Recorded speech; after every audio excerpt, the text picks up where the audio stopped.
Hey y'all, my name is Will Austin of fightbackmedia.com, fightbackmedia.com, fightbackmedia.com. Whew. There's a Florida story. I know that I got some advice from some people saying that I should stick to national stuff or international stuff. But this is a story you got to hear. Angela Drew Footman faces 4 counts of contributing to the delinquency of a minor. Deputies in Leon County, Florida, that's in Tallahassee, state capital area, claim that they were able to find video recordings of 3 different tussles. According to a partially redacted probable cause affidavit, the school resource officer deputy got a report that on March 24th, Footman letting students fight each other in her classroom during school hours on several occasions. School officials, including the principal, learned of this after several parents discovered the videos of these brawls. Deputies claim to find 4 different videos of 3 separate fights. The first video showed a fight on March 22nd between 2 girls.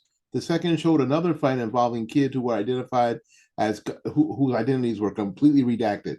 2 other videos showed a fight on March 23rd between 2 more girls. In the videos, Footman was observed standing nearby or sitting on a desk while the students engaged in these physical altercations, deputies wrote. A female voice was allegedly heard on the video saying things like "no screaming, no nothing," and "stop pulling hair" during the fights. The principal, dean of students, and the assistant principal identified this as Footman's voice, authorities said. Footman only tells the students to break it up after the fights went on for a brief period, the deputies wrote. She allegedly did not intervene or try to stop the fight.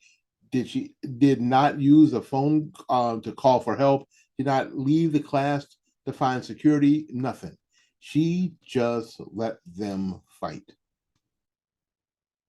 Most notably, they interviewed the 6th grade students who were positively identified as the subjects in the fighting videos. The affidavit said all 4 of the females admitted to their participation in the fights. They confirmed these fights were pre-planned, not random outbursts, and explained that Footman, who they all have as a teacher, allowed the fights to take place in her classroom. The fighters informed me that Footman asked them whether they wanted to have a friendly fade before the fights began. She made statements such as 30 seconds, no screaming, no yelling, no phones, and even asked 2 of the girls whether they wanted to come back during her 6th period class to run it back again or fight again. The school records allegedly show that Footman never reported the fights to the administration. According to the deputies, the teacher's most recent student referral was on March 8th, and it was unrelated to student fighting. Authorities used class rosters to confirm that the 2 girls were called out of class to participate in the fights, as neither girl was supposed to be in Footman's class when the fights happened. The affidavit shows that Footman agreed to a formal interview with investigating deputies. During this interview, after Footman had allegedly received her Miranda rights, the teacher allegedly admitted the fights happened in her classroom, but denied having any part of planning them. She denied calling students out of class to fight and suggested that one of her students might have called the other classes. Asked why she did not step in, she said the fights happened too fast for her to do anything. When she was asked why didn't she call for help, she initially claimed her desk phone wasn't working. She later corrected that and told me it was, but admitted she should have used her cell phone to call someone, as the affidavit stated. But at one point in the interview, Footman stated outright that she knows she has poor classroom management skills. Authorities redacted the school's name from the probable cause affidavit, but named it in a press statement as Griffin Middle School. The school did not immediately respond to the law and crime request for comment. Footman turned herself into the Gadsden County Sheriff's Office on Friday. Gadsden County is a neighboring county of Leon County. The investigation is ongoing. Leon County deputies ask that anyone with any information call the Special Investigation Unit at, well, the number, blah, blah, blah, blah, blah. All right. So this teacher at a middle school. Now, I started my career, my teaching career at a middle school. Now I'm looking at this, the picture of this teacher, of this mugshot, and she looks like she's in high school. She's 23 years old. I get it. And she looks like,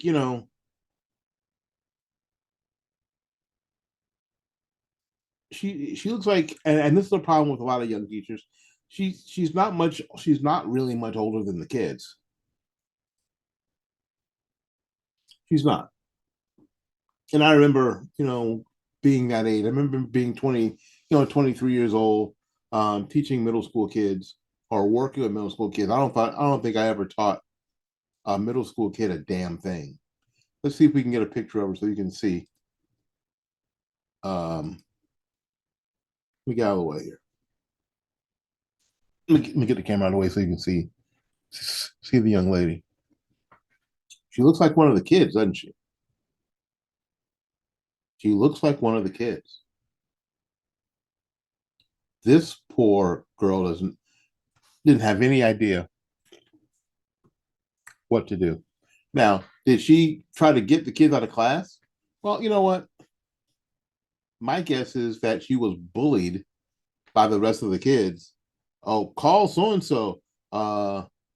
Miss Footman, you need to call so and so. You need to call so and so. Blah blah blah. Get it, and then somebody probably ran down because this is how middle school do. Kids do. They probably ran down to the other classroom and said, "Could you get so and so out of class? Because Miss Footman needs to see her in her classroom." I'm telling you, this is how this went down. I'm telling you that I'm pretty sure that this is how all this went down. I'm really confident about that. The problem is that this woman is on the hook for it. Her teaching career is over. So all that money she borrowed to go to school, I don't know where she went to school, FAMU or Florida State, or I don't know where she went to school. University of Florida, I don't know. Pissed away, all gone. And we wonder why things don't work. I've had this conversation a lot about teachers and education. The last place you learn to teach is in college. You don't learn to teach. And she mentioned classroom management. You doggone sure don't learn to do it there. You just don't. Nobody teaches you this stuff. And not everybody's cut out for it, especially at the middle school level. I mean, as I'm looking at this young woman's mugshot, and I feel sorry for her. My heart goes out to her. I'm pretty sure that this is a situation that happened that she couldn't get a handle on. She just couldn't get a handle on at all.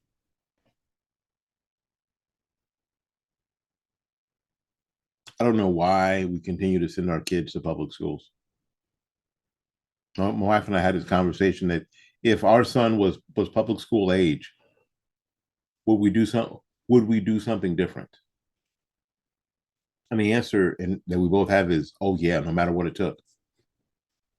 Because, when he was in school, 15, 20 years ago, 30 years ago, 30 years ago, not 30 years ago, like 20 years ago, we did make that decision. It was, some days, during the summer eating peanut butter, to stay full. So we could afford the uniforms and the books and whatever it took. And I'm glad we did. And I think it's a decision that a lot of parents will have to make now. In Florida, and Griffin Middle School is in the quote rough part of Tallahassee.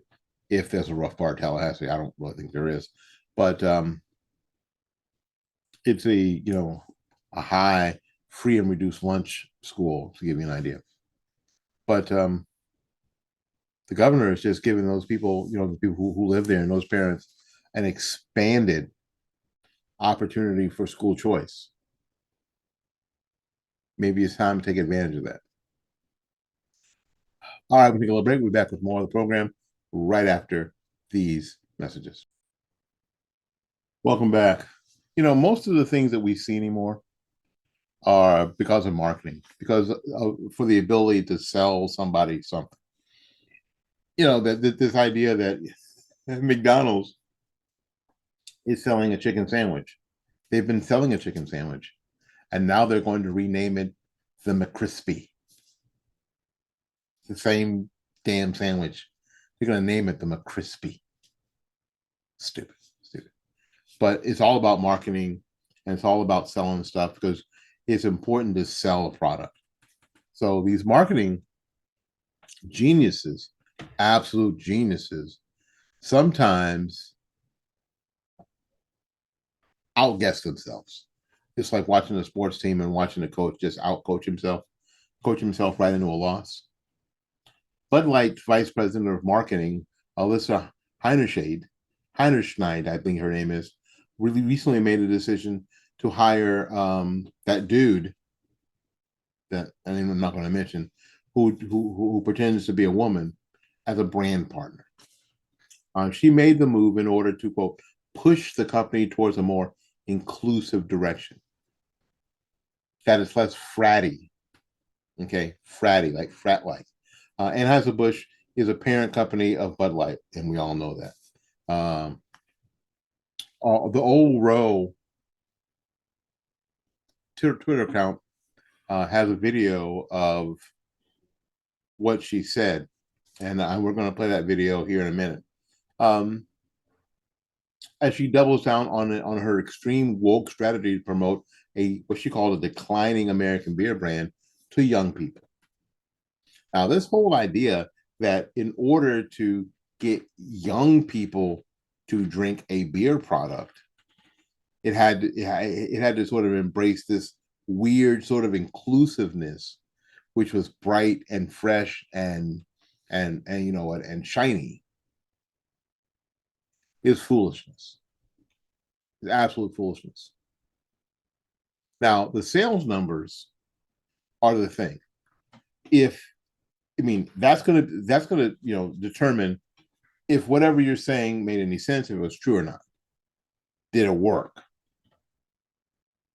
Sometimes these things work in ways that sadden me or disappoint me. This is not one of those times. This is what she said. I'm a businesswoman. I had a really clear job to do when I took over Bud Light. And it was, this brand is in decline. It's been in decline for a really long time.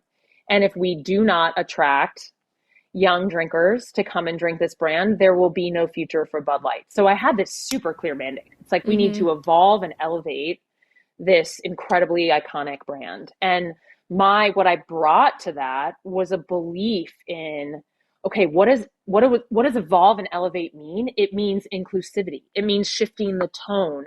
It means having a campaign that's truly inclusive and feels lighter and brighter and different and appeals to women and to men. And representation is at sort of the heart of evolution. You've got to see people who reflect you in the work. And we had this hangover. I mean, Bud Light had been kind of a brand of fratty, kind of out of touch humor. And it was really important that we had another approach. Well, the sales numbers are in for the self-proclaimed businesswoman, and they are a disaster for the company. Bud Light suffered a bloodbath this past weekend. Consumers nationwide revolted against the nation's top-selling beer brand, which is really sad because Bud Light, as I remember, I haven't had an Anheuser-Busch product or any alcohol in 30 years. So, as I remember, it was Bud Light was booty. Okay, I said it was booty. Yeah. If you're gonna drink beer, Don't drink Bud Light, that's for sure. But he took a bullet bath this weekend. Consumers nationwide revolted against the nation's top-selling beer brand after it stepped recklessly into the culture wars last week with its new spokesperson, transgender TikTok star. According to bar owners and beer industry experts around the country. You know what they said? In Bud Light's effort to be inclusive, they excluded almost everybody else, including their traditional audience. Now, I'm going to go on in a second. I have to ask you the question, why do companies do this? And I'll tell you why. ESG. I'm going to say it again. Look it up. ESG. ES freaking G. Where it doesn't make any sense, where you take your traditional audience for your product or your service and you poke them in the eye and you say, you'll accept this. We're going to do this and you are going to like it. What? In Bud Light's effort to be inclusive, they excluded almost everybody else, including their traditional audience, their base. Bud Light maker Anheuser-Busch is headquartered near St. Louis, Missouri. But even Fitter's Bar witnessed a catastrophic decrease in the sales of the hometown suds among local and loyal and local consumers this week. Sales of Anheuser-Busch bottled products dropped 30% over the past week, 30%, while draft beer plummeted 50%, the owner said. Wow. Bud Light normally outsells its rival Miller products, Miller Lite and Coors Light, 25-1. Those beers just got progressively worse. Bud Light, Miller Lite, Coors Light. Coors Light must be just the water. They just put water in a can. 25-1 at Braintree Brew House in Massachusetts, a sprawling sports bar just outside of Boston. Not this week. 80% of Bud Light drinkers ordered something else this week. 80%. Brew House owner Alex Kara said, while the 20% that did order Bud Light weren't on social media and hadn't heard yet about its new pitch person. Why in the heck? Why? ESG. ESG. Look it up. Because that would be the only reason. Unless you were trying to submarine the company and crash the company, it wouldn't make any sense to put your middle finger up at your base. Doesn't make any sense. But there you go. It did not work out for Bud Light. It did not work out for Anheuser-Busch. Now, does this woman get to keep her job? Well, probably now that her video's out. You saw it. She probably can't get fired now. She needs to, not because she's woke. It's because she sucks at her job. We'll be back to finish up. Discover adventure flying. Chances are, if we ask you to name a sports car or a sports bike, you could do it.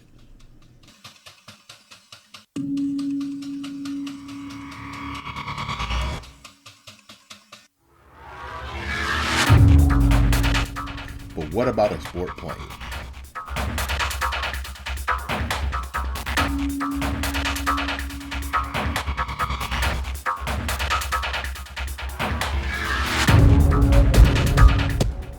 Icon A5 is meant not for commercial or commuter flight, but rather to enjoy the sheer adventure of flying.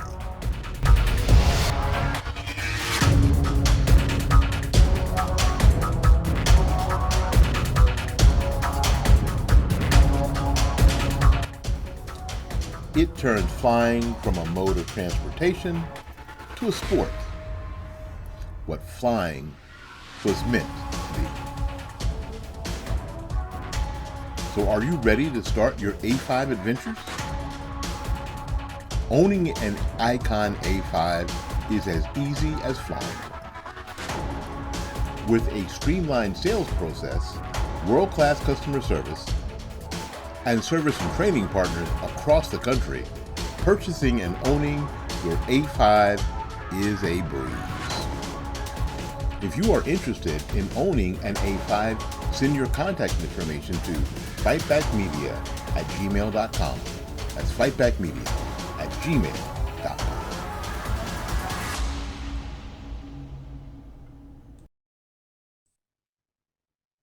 Welcome back. My name is Will Lawson. This is the Morning Report. We appreciate you being here this glorious, glorious Wednesday morning.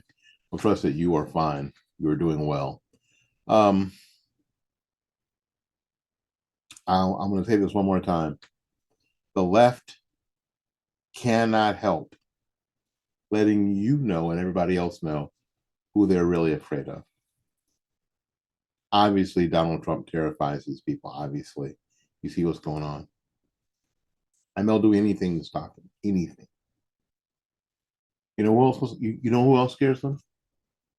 That's right, Governor Ron DeSantis, who's probably going to announce he's running for president in the next coming months, but he just keeps getting under the fact checker's skin. The folks on Twitch, he highlighted this PolitiFact, which rated comments from DeSantis about Manhattan DA Alvin Bragg as true, yet still couldn't help themselves from going after him.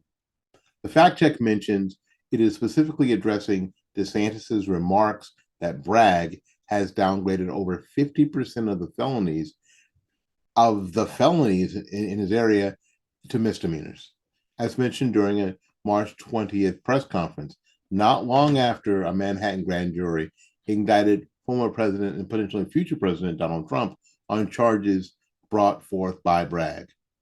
It was later revealed that Bragg was bringing forth 34 charges against Trump in an unprecedented move, despite how charges could have been brought as misdemeanors, and there being an expired statute of limitations.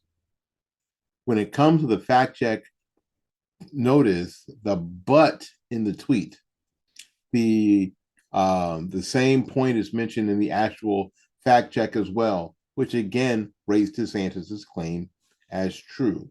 It's true, but what had happened was, anyway, PolitiFact said yes. I mean, they tweeted, yes, Manhattan District Attorney Alvin Bragg has downgraded felonies, as Governor Ron DeSantis said, but it's a common practice among peer counties.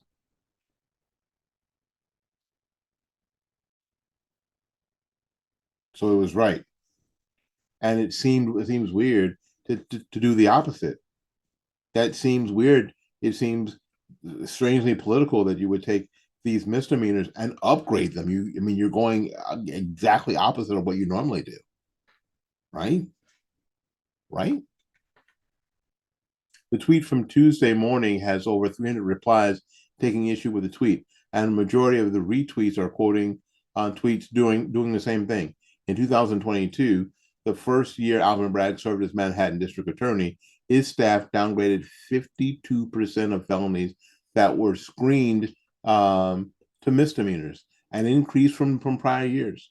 A summary of the fact check begins by mentioning, that's it. That's all that should matter. But no. Here's what the fact check thought necessary to add, though with added emphasis. In 2022, Manhattan prosecutors reviewed 15,710 felony arrests, and the office declined to prosecute to 1,225 of them, or 7.8%. Of the felonies that survived review, 52% of them were downgraded to misdemeanors. So, 15,000 felony arrests. The office declined to prosecute 1,200 of those arrests, or 7.8% of those arrests. Of felony cases that were reviewed, 50% of them were downgraded to misdemeanors. 7 were downgraded to a lower level felony. 8% were upgraded to a different felony. 33% were an equivalent felony, moved them over basically. And in 0.1% of the cases, 12 in all. The charge was downgraded to a violation. Felony arrest, violation. The data does not signal why prosecutors changed the charges, though experts told us that this practice is not unusual, which is a problem, is it not? Under Bragg, prosecutors downgraded a greater share of felony charges to misdemeanors than in recent years in Manhattan. In 2021, under his predecessor, Cyrus Vance Jr., Cyrus Vance. Doesn't that sound like the dude from Scandal? Anyway, 47% of felonies were downgraded to misdemeanors. In 2020, when the city was strained by COVID-19 quarantines and related judicial delays, the figure was 35%. When it was harder because you couldn't get out, you couldn't get about and getting around, they were doing these hearings on Zoom. Only 35% were downgraded. It was 39% in 2019 and 40% in 2018. 2023 data shows that so far, 54% of felonies have been downgraded to misdemeanors.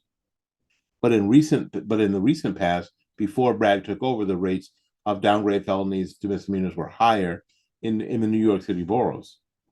Similar to state data compiled by the State Collaborative for Justice at John Jay College of Criminal Justice showed that in 2021, the most recent year with available data, 3 other boroughs had higher rates.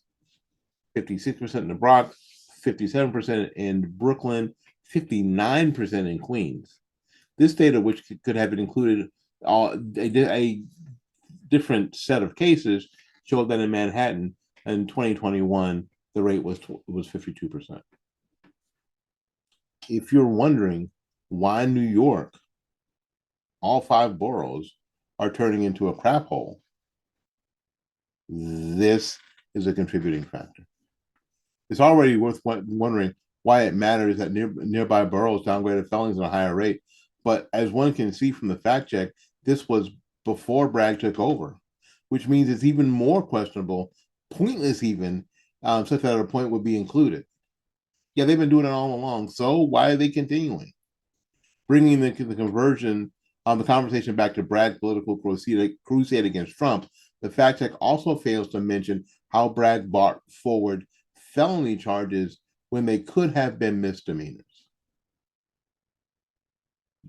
Got some felony charges when those charges could have easily been misdemeanors, which would have been in line with what other counties are doing, according to PolitiFact. Other counties are doing that already, so why did you continue doing that? Here's what was mentioned when it came to Trump. Florida Governor Ron DeSantis joined his fellow Republicans in attacking Manhattan District Attorney Alvin Bragg, who presented evidence against former President Trump to a grand jury. Trump, whose grand jury indicted, faces 34 felony counts, is accused of falsifying business records to protect his presidential aspirations. Bragg's approach to running the district attorney's office has been criticized by Republicans since he took office in January of 2022. The case against Trump has increased GOP attack on Bragg, who was a former federal prosecutor from Harlem. He ran saying that he would get Trump. And the left is just get Trump regardless. I was having a conversation with, I think, my pastor on Sunday. And he was asking me, because he knows I talk about these things, what I thought about it. And I said, here's the deal. The deal is that they will do anything to get Trump because they're terrified of Trump. Anything. And what they're doing is building a bigger, battered Trump. So not long after the indictment, there was a deep dive explainer on the charges that Bragg shrugged off to go after Trump. All sorts of other things going on in the city. Screw it, get Trump. Now, this is not the only time that the PolitiFact has taken issue with DeSantis. Well, because the PolitiFact, you guys who didn't know, is from the St. Pete Times. which is now at Tampa Bay Times. Same company. They've been going back and forth with DeSantis for a long time now. A particularly egregious example came from March of last year when fact check claimed that his comments on the efficacy of masks, whether people still wore them, were false. The governor has also not been afraid to be at odds with the Soros-backed DAs before, as in the case not only with Bragg, but with Andrew Warren from my county, who DeSantis removed. The issue of whether to reinstate him or not is not before the courts. Now, a district judge ruled in January that he didn't have the power to reinstate Warren. Here's what's weird about that.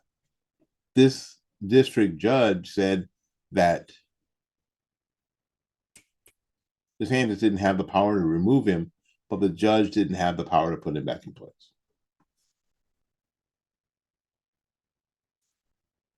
I don't know what's going to happen. We'll see. And whatever happens, we'll tell you about. So until we see you again, go out there and learn something, love somebody, and for goodness sakes, y'all take care of yourself. My name is Willie Lawson. This is the Morning Report. We'll see you when we see you. Bye-bye now.